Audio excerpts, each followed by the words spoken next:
Senhoras e senhores senadores, cidadãos que nos acompanham pela TV, rádio e pela internet.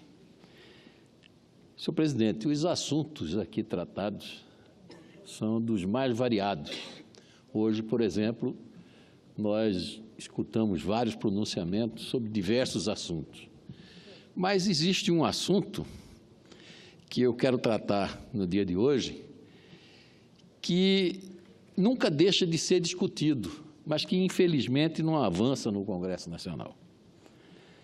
Segundo o ranking do Banco Mundial, o Brasil ocupava, em 2017, a 184ª posição entre 190 países no quesito de pagamento de impostos.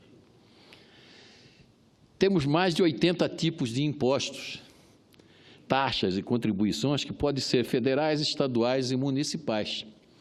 São tributados no Brasil o consumo, a renda, a propriedade e a folha de pagamento, e um sistema complexo que tira a competitividade do Brasil e sufoca os brasileiros. Há 30 anos, quando eu era deputado federal, a reforma tributária já era discutida. Propus naquela época um projeto de lei para isentar o salário no Brasil. Salário é uma contrapartida pelo serviço prestado pelo trabalhador e não pode ser considerado como renda. Infelizmente, a proposta não foi aceita.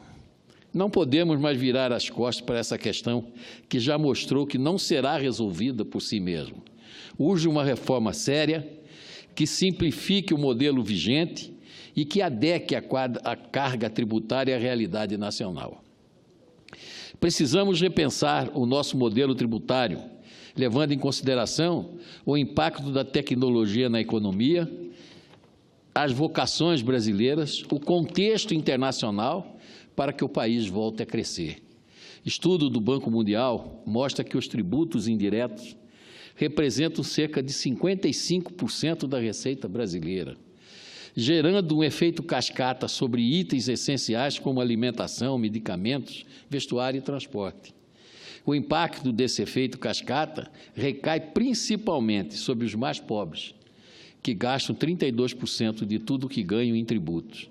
Imagine, senhor presidente, um pai de família que ganha salário mínimo e tem 1/3 de seus rendimentos consumidos por impostos. É preciso repensar a nossa tributação a fim de propiciar justiça social com a tributação direta e progressiva sobre as grandes fortunas, sobre heranças, sobre a renda e sobre a propriedade. Só para exemplificar, o Brasil cobra 8% de impostos sobre herança, enquanto a média dos países europeu é de 15%. Os Estados Unidos cobram cerca de 40% e o Japão 50% de imposto sobre herança. Outro ponto urgente é a revisão das renúncias fiscais, que em 2015 somaram 282 bilhões. Isto é uma quantia maior do que todos os investimentos em educação, saúde, assistência social, transporte e ciência e tecnologia feitos em 2014.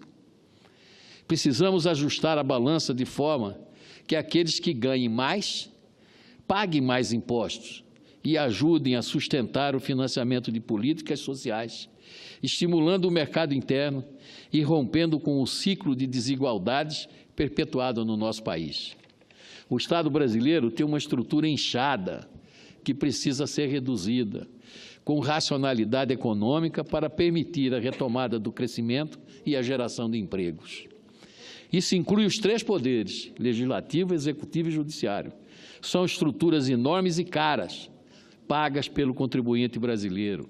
Precisamos olhar para nós mesmos e reduzir gastos, cortar privilégios, otimizar o trabalho e reduzir a burocracia. Austeridade, senhor presidente, é a palavra necessária para recuperarmos a confiança. O povo brasileiro é trabalhador e esforçado, criativo e empreendedor. Irá crescer a partir do momento que tiver um ambiente favorável para isso. Diversas experiências no mundo adotaram o modelo de um imposto único sobre o valor agregado, para evitar o efeito cumulativo e simplificar a cobrança de impostos. O desafio do Brasil é aprender aquilo que deu certo e adequar ao nosso modelo federativo.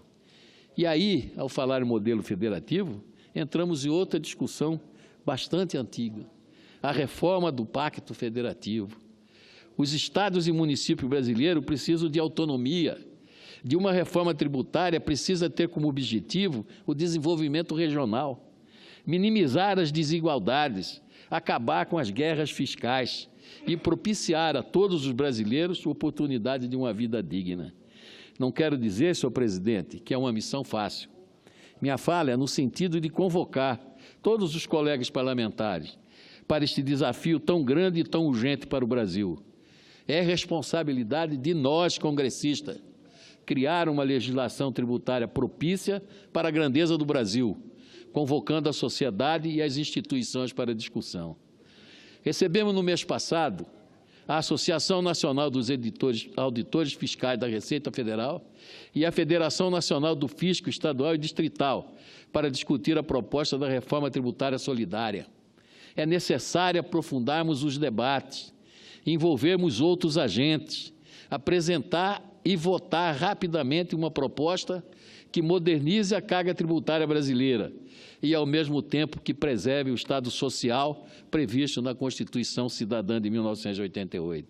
O momento é propício, as eleições se aproximam e podemos eleger um presidente alinhado a este projeto de futuro, com uma carga tributária mais equilibrada sobre todos, simplificada e com um Estado menor, todos sairão ganhando.